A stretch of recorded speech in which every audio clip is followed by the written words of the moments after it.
Kami bersyukur bagi-Mu ya Tuhan, pemilik kehidupan. Di saat Engkau memberi kesempatan kepada kami menikmati hari yang baru, di dalam kehidupan yang baru, tadi pagi Engkau anugerahkan bagi kami. Kami juga bersyukur atas kesempatan dari kekuatan dan kesehatan yang Tuhan berikan.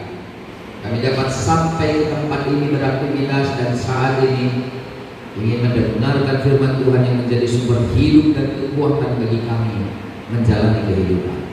Biarlah kiranya di saat kami rindu mendengar firman, Tuhan mengajar kami melalui Roh yang kudus, agar kami mengerti seturut dengan kehendak Tuhan setiap firman yang kami dengarkan.